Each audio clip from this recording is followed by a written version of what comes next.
This week and next week we'll finish up our Joshua series, so be here for that.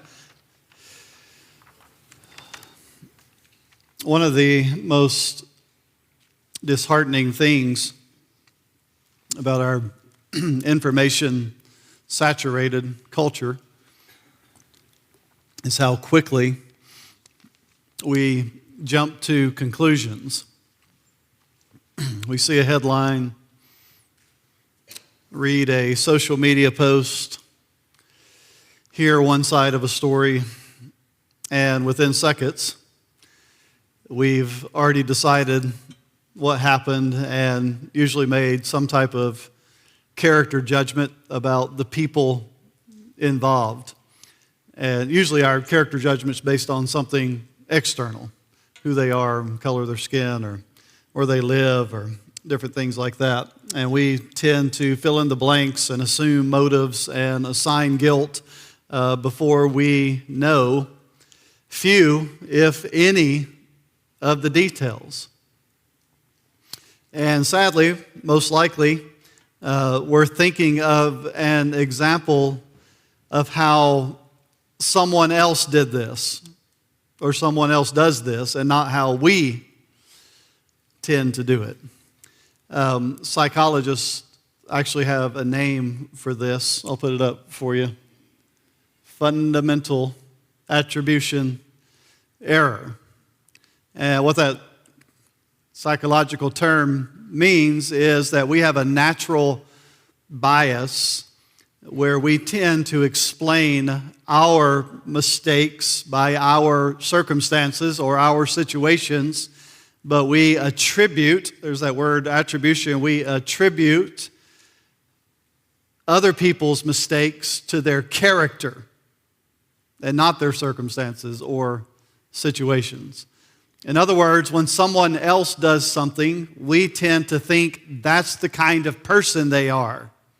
We attribute it as a character issue. But when we do something, we tend to justify it by the situation or the circumstances that we are in. They are selfish. I am tired. They don't care. I was under pressure. They knew exactly what they were doing, but I didn't really mean it. We as human beings naturally assume the worst. And the impact of faulty attribution error is predictable. It's false accusations and broken trust and extreme judgmentalism and unnecessary division and fractured relationships and a divided culture, divided society. Joshua 22 tells the story of a civil war that almost happened. Not because someone committed a grievous sin, but because God's people assumed the worst about their own people before they sought the truth. Let me kind of bring you up to speed where we are in the text. If you've been here, the Israelites have taken the Promised Land. For the last 7 years, by this point, the 12 tribes of Israel have been fighting together to conquer the Promised Land. 12 tribes, and you have to think in terms of these tribes were tens of thousands of people, each one of them. And so 12 tribes have been fighting toward one goal, one mission. That mission has been obtained, and now they are dividing their land into territories. We covered this last week. But not every tribe of the 12 tribes plans to live inside the Promised Land. Some of them decided they wanted to live on the west side of the Jordan River, like they came up to the Jordan, remember, and crossed the Jordan into the Promised Land, into Canaan. Some of them decided when they reached the edge of the Jordan that that was fruitful land, and they would like to live on the west side of the Jordan. So before Israel had entered into Canaan, these 3 tribes that were mentioned in the reading this morning, the tribes of Reuben and Gad and half the tribe of Manasseh. I don't know why half. And I don't know how they decided the half. Like, was it, all right, line up, 1, 2, 1, 2, 1, 2. All right, all the twos on the east side, all the One's on the west side. I'm not sure how it was the half tribe of Manasseh, but pre-Joshua, Moses, when Moses brought the people of Israel to the brink of the promised land, then you remember he was not able to cross over into the promised land because of his own sin in his life, and Joshua was appointed the leader, and he led the charge. But they had asked Moses for permission to settle on the east side of the Jordan because the land was good. The land was good for their livestock and for their fruit. And so Moses agreed, but he agreed under one condition. Moses said, you are welcome to settle here on this side of the Jordan River, but the fighting men have to cross the Jordan and help the other tribes conquer the land before they can return home to their families. So that was the arrangement. Soldiers have to go, they have to win the battles, and then once all of that is complete, once the land has been obtained, then you can settle with your families on the east side of Jordan, on the west side of the Jordan. So they could not settle comfortably on the other side of the Jordan while their brothers were still fighting inside the promised land. So when Joshua 22 opens, that promise is being fulfilled. Like Joshua commends these eastern tribes for keeping their word. He blesses them, and he sends them back to their homes on the other side of the Jordan. As they return home, they stop along the Jordan River, and they build a massive altar. They build this monument. And here's where things take a hard left in the story. The western tribes, the other tribes, they hear about this altar, and immediately they assume the worst. Since God has designated one central place for sacrifices and worship, these tribes conclude that the eastern tribes must be starting some type of rival religion. Why else would they build this monument? They must be abandoning the Lord. And so they suit up, they armor up, and they prepare for a civil war against their own people for building this altar. Now, thankfully, before attacking, they send a delegation that is led by their priest, a guy named Phinehas, who had a brother named Ferb. Anybody know what I'm talking about? Okay. Phineas and Ferb, let's go. It's one of those shows I still like to watch as an adult. I relate to those summer vacations. Phinehas goes and he talks to the eastern tribes, and he asks them, what is going on? What's happening? And they explain. The altar was never intended for pagan sacrifices. It was being built as a memorial, a witness to future generations. Here it is, that even though the Jordan River separates us geographically from the other tribes of Israel, we all still belong to the covenant people of God, and we worship the same God. That was the intention of the altar all along. Not to divide or start a rival religion. It was, we are all God's covenant people, all 12 tribes. And even though we are separated by the Jordan River, we worship the same God. What looked like rebellion was an act of worship and remembrance. Now, thankfully, this misunderstanding is cleared up. The war is avoided. And they name this altar Witness because it reminds the people that the Lord is God. So Joshua 22 may be one of the most surprising chapters in the book. No walls fall, no armies are defeated, no miracles occur. Yet this chapter contains one of the greatest victories in Joshua. Not a victory over the Canaanites, but a victory over misunderstanding and suspicion and assumption and division among God's people. It is a chapter that is not really about a monument, a massive altar. It is about misguided zeal, suspicion without conversation, and ultimately the grace of reconciliation. That God's people preserve unity when misunderstanding threatens to tear them apart, which naturally points us to the gospel, to the good news, to Jesus, the greater Joshua, who doesn't just reconcile us to God, but also reconciles us to one another. So that's our context. Let's kind of dive into our text. We'll walk through some of this together. Chapter 22, verse 1. At that time, Joshua summoned the Reubenites and the Gadites and the half-tribe of Manasseh and said to them, "You have kept all that Moses, the servant of the Lord, commanded you. You've obeyed my voice and all that I've commanded you. You have not forsaken your brothers these many days down to this day, but you have been careful to keep the charge of the Lord your God.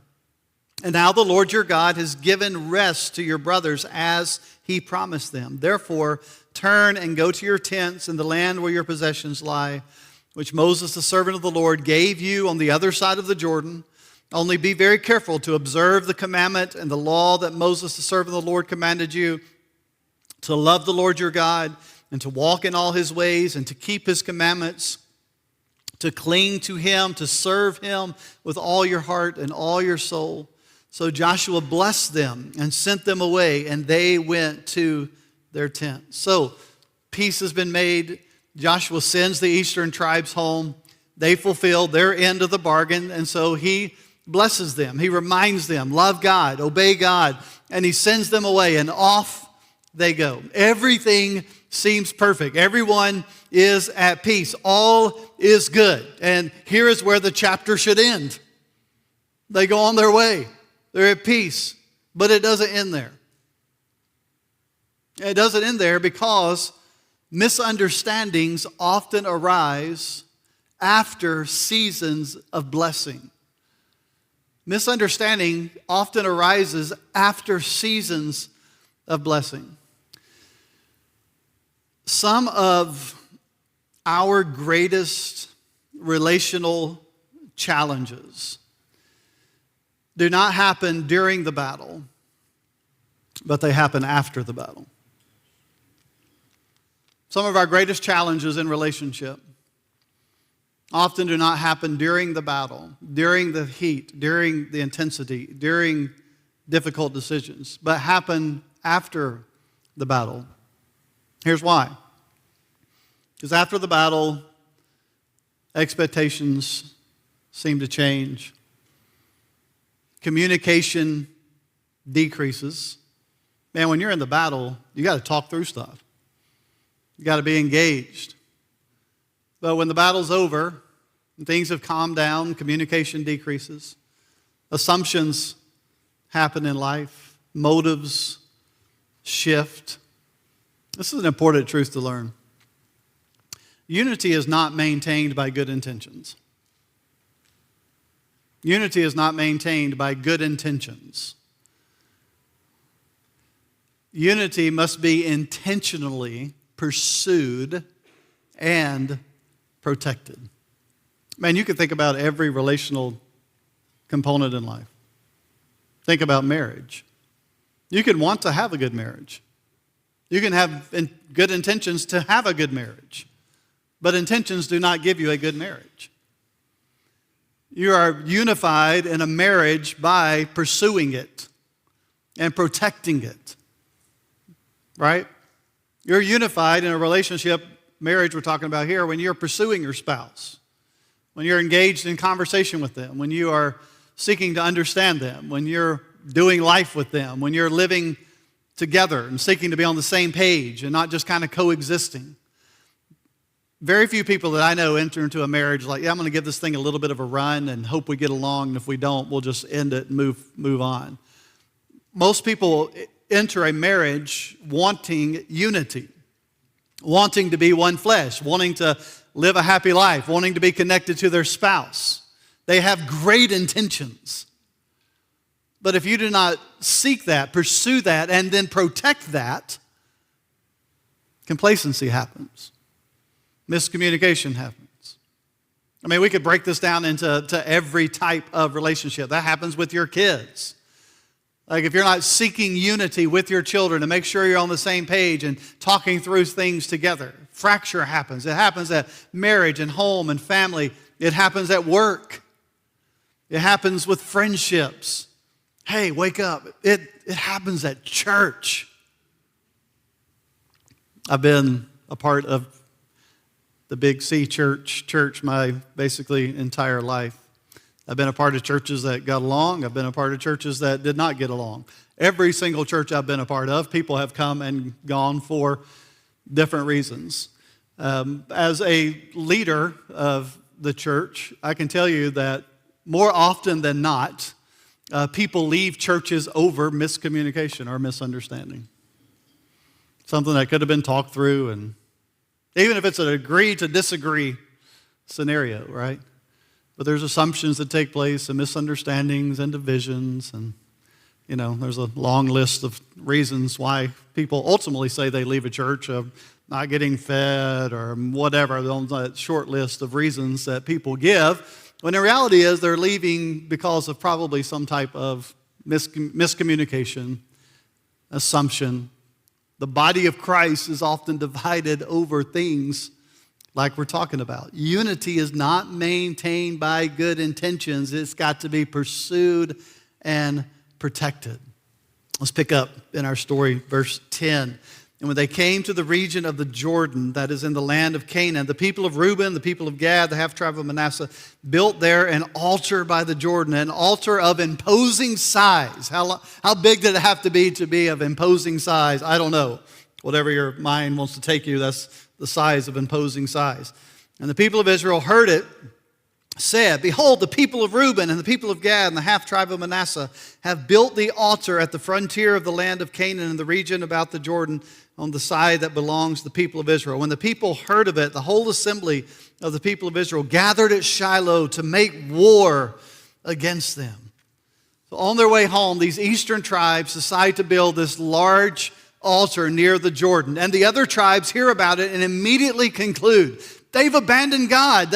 These idolaters are building a rival place of worship, and we must stop them. So immediately they gather an army and prepare for battle.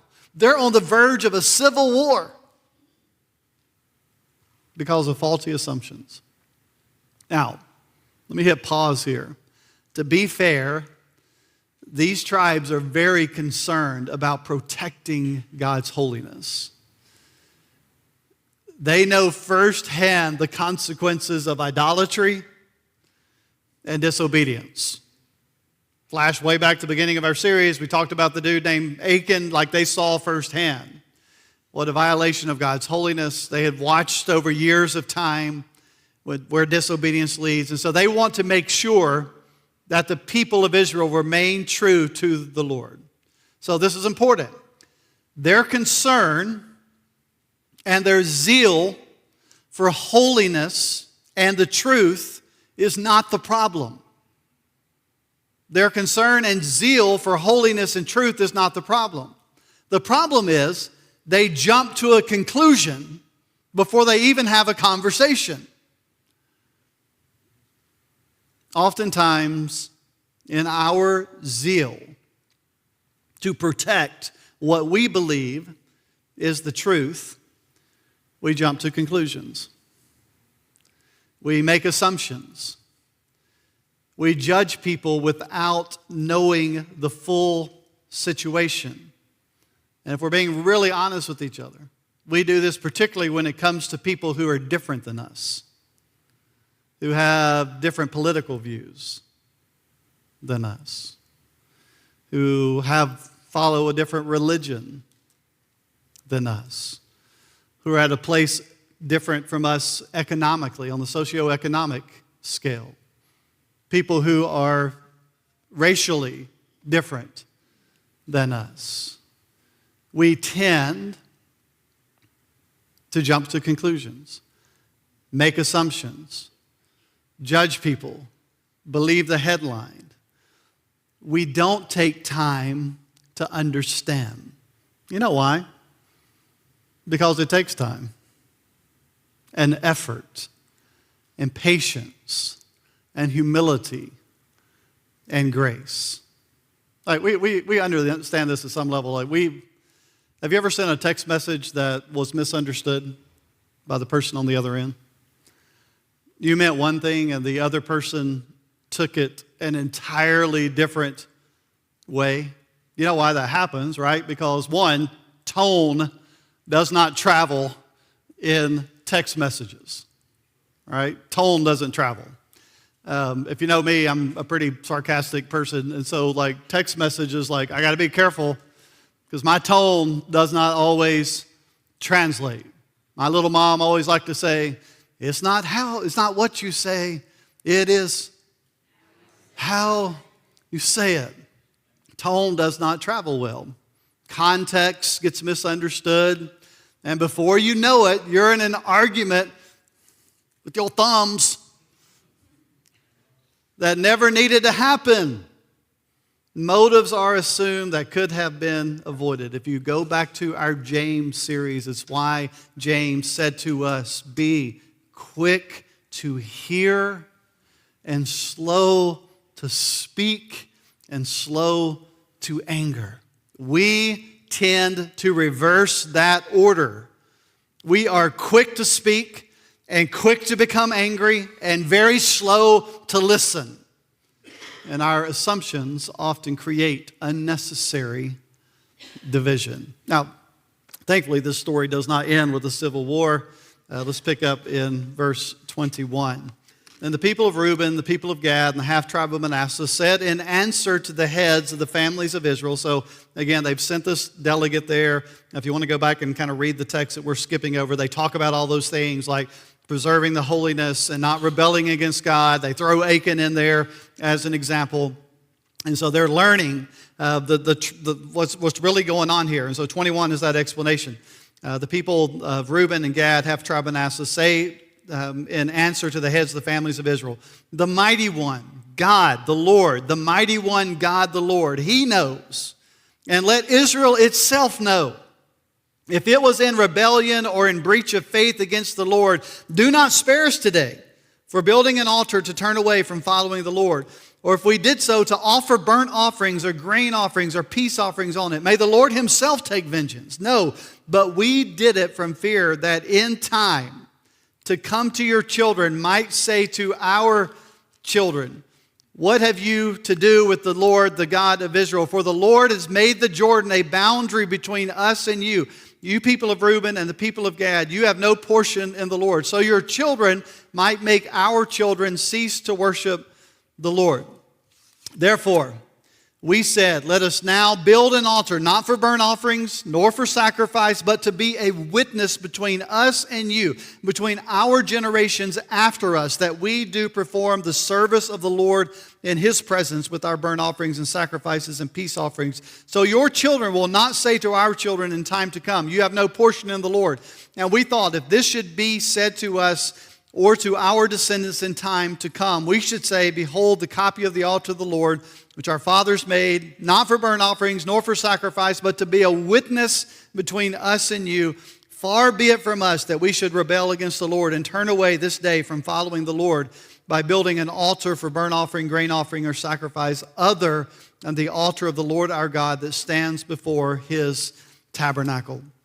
This story does not end with civil war. The western tribes decide to pause, send a delegation led by this priest Phinehas, and to ask questions and seek understanding. And because they take this step, they learn that the eastern tribes are not building an altar for sacrifices to other gods, but as a generational witness that their own families and children, they all belong to the same covenant family. They all worship the same God. They're not rebelling. They are remembering. One conversation changes everything. No war. No death. Think about how many conflicts could be avoided if we sought to understand.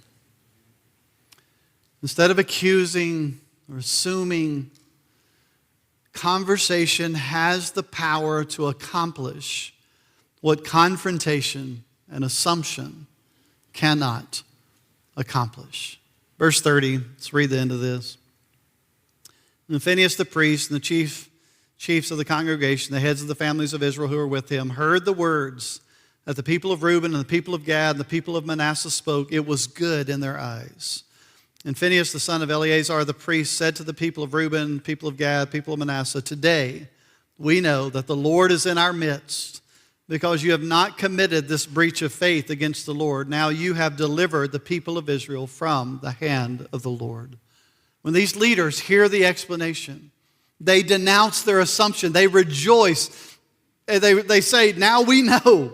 Now we know the Lord is in our midst. Peace is restored. Unity is preserved. The altar is named witness as a testimony of God's faithfulness.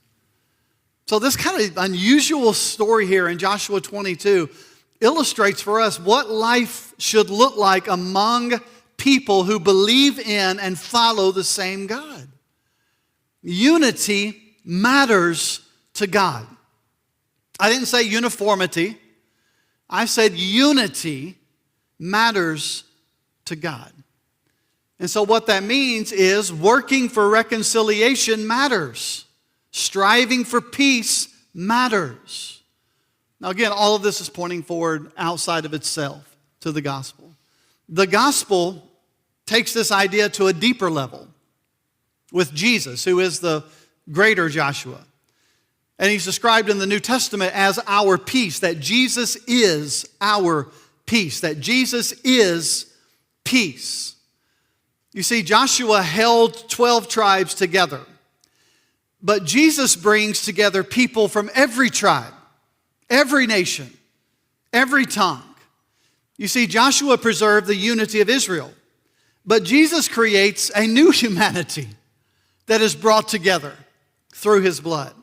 Joshua helps prevent a civil war.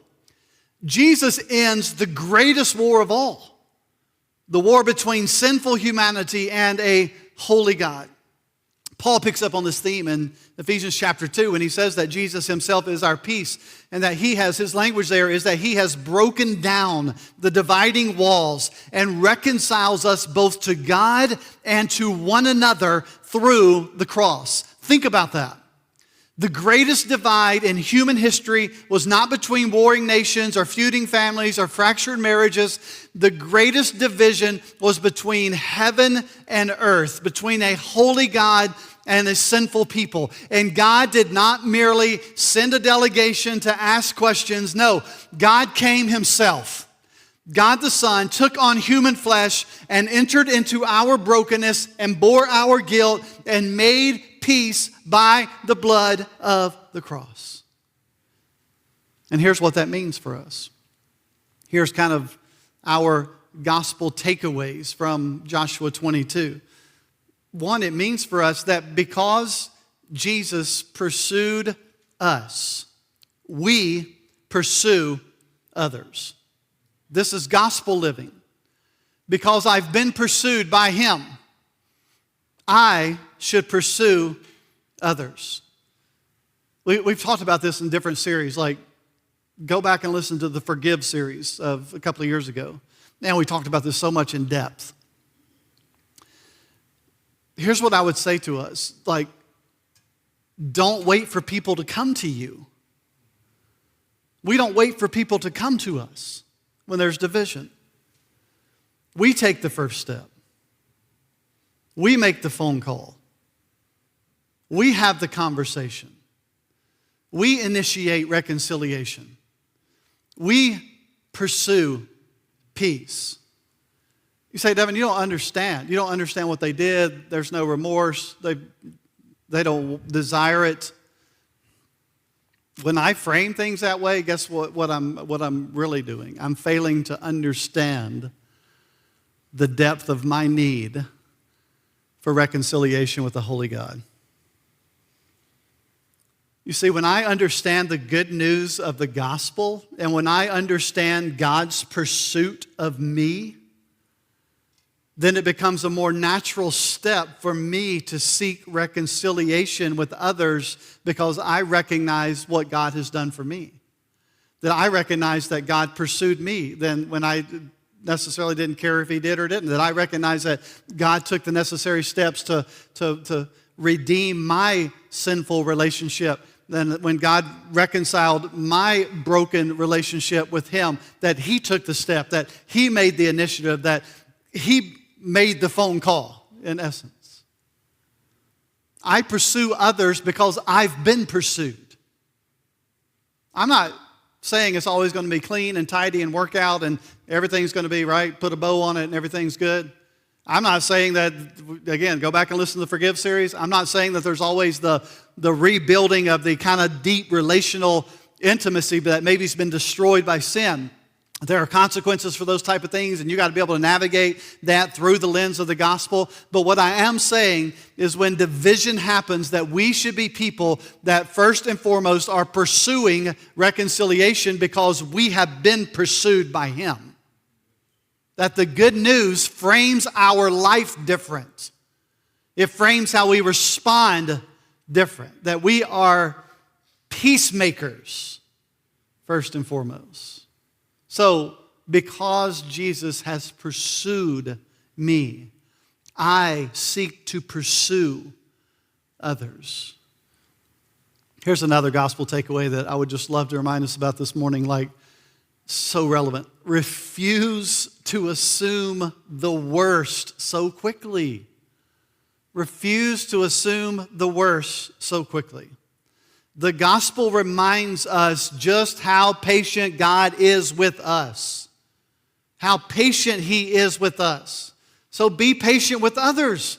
Don't always assume the worst about people.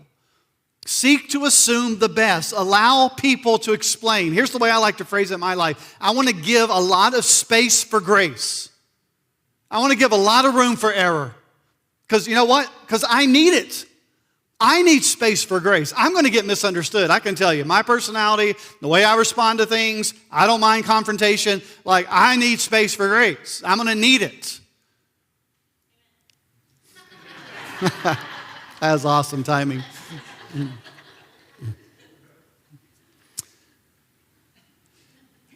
Here's a challenging question for all of us.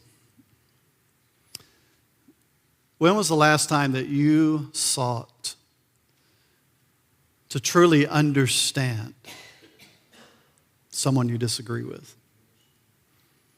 To understand their position, to understand why they believe what they believe. Not just ignore it, not just play it off, that's stupid, that's foolish. Man, we'd love to do that.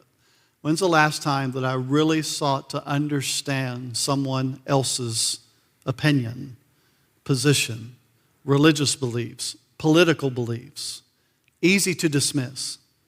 When have I really sought to, I'm not saying agree, I'm saying when have I really sought to understand? You know, one of the key components of, if you get into like true debate, like debates that happen, that one of the key components of true debate is when I can understand my opponent's position in such a way that they agree that I understand their position. I'm not saying I agree with it, but when I can articulate their position in a way that the person that I'm discussing it with says, yeah, we don't agree, but you get where I'm coming from, or you understand my position. When I've reached that place, then that's what you call healthy dialogue debate, because I've really understood where they're coming from. Again, I may disagree with it, but I understand where they're coming from.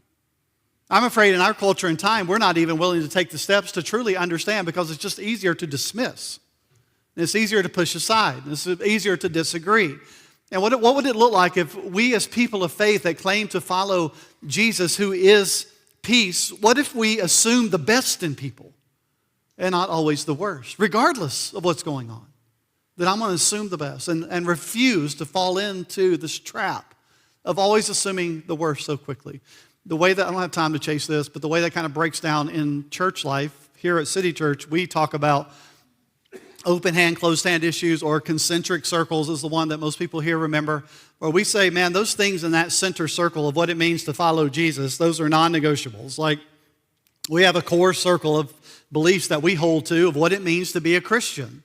And that's Jesus is the Son of God, and Jesus was virgin born, and Jesus was raised from the dead. Like, those are things you have to believe by definition to be a Christian. That's center circle issues. We're not going to, give room for debate on center circle issues. That's what defines the church, not just this church, but the church. Then there's a second circle that kind of defines what it means to be whatever part of movement you're a part of. A Baptist, non-denom, a Methodist, a Presbyterian, whatever it is, there are certain things in a second circle that kind of help define and shape that movement of people. They're not center circle issues. They're important issues, how you baptize, how you do certain things. Those are how you do communion. These are second circle issues that kind of shape your church as a local church or part of a movement of churches. And then there's a third circle, a huge circle that has all kinds of things in it. What's the color of our carpet? How are we going to do certain things? What do we believe about this or that? Or how are we going to practice these things? And those third circle issues are issues where we want to give a ton of space for grace, room for error. It's okay to disagree in all these areas. We're not going to allow it to cause division because it's a third circle issue. So sometimes people approach me about things. I'd be happy to talk to them, discuss it with them, and I'll usually preface it with this. Some of you know it because I've had this conversation with you. Yeah, I'll be happy to talk with you about that, but that is a third circle issue, and we're going to leave it there, right? Did you know most church division happens in third circle issues? Not in second, not in for sure center circle issues, but third circle issues that become second circle issues that in some cases become center circle issues the way they're fought for. And that causes, not just in church, but it causes so much division in life. And so concentric circles here at City Church, there are a lot of opinions about a lot of things sitting in this room. We come from all different types of denominational backgrounds, or no denomination, or no church, or a lot of church, Sunday school to what is Sunday school, this type of music, that type of music. Like, we all have our own preferences, choices, differences, right? All those things are cool. I love that diversity. But I can tell you, dude standing on the stage, one of the elders, we're going to keep third circle issues, third circle issues. We can talk about them. We can love on each other and agree to disagree over a lot of things. But we're going to seek to maintain the unity of the body by refusing to assume the worst and seek to preserve the core gospel issues. All right, let me get this last one done. The last thing I would encourage us on this is protect the unity, and don't miss this entire phrase. Protect the unity that Jesus purchased with his own blood. That was one of the final prayers of Jesus. Jesus prayed for us. Deep flashback, belief project. We walked through John's gospel for 8 years. But in one of those messages toward the end of John, we walked through multiple messages. We walked through the prayer of Jesus, and some of his final words, one of his final prayers was for us, for this coming group of Jesus followers, all those out there beyond the New Testament. He prayed that they might be one, unified. And then he shed his blood to preserve it. So here's what I say. Unity is not cheap. It's not cheap. It cost Jesus his life. So every time we gossip and jump to conclusions and divide over misunderstandings, we are forgetting the price that Jesus paid to make us one. Fight for the truth. Listen, but be equally as ambitious in your fight for unity and peace and reconciliation. Fight for the truth, but be equally and as ambitious in your fight for unity and peace and reconciliation. Imagine if Joshua 22 had ended different. Imagine if no one asked the questions. Imagine if they just acted on their assumptions. An entire nation would have gone to war against itself. And you know what that means? That means that families would have buried sons. That means that brothers would have fought against brothers because no one stopped to listen. But instead, one conversation preserved the peace. Our world, our culture is filled with division and suspicion and outrage. The news thrives on controversy. It thrives on misinformation. By the way, the news that you're watching, it does too. It's not just the other side.